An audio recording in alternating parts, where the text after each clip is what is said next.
Floor trusses provide a tremendous amount of flexibility in terms of reducing bulkheads, just making sure that we can run all of our mechanical systems.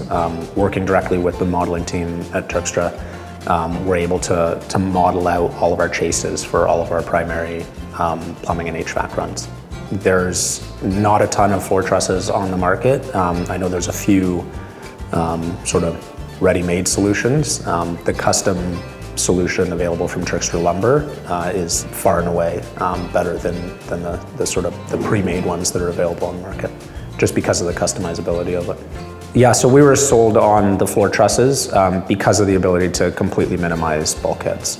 While you can cut out TJIs, it's a very specific pattern that you have to follow. You have to know what you're doing. I've seen it done wrong so many times.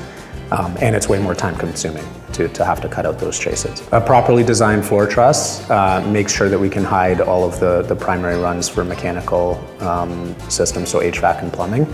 Make sure we can hide them in the floor system so that there's no bulkheads, which aesthetically makes a huge difference for the homeowner.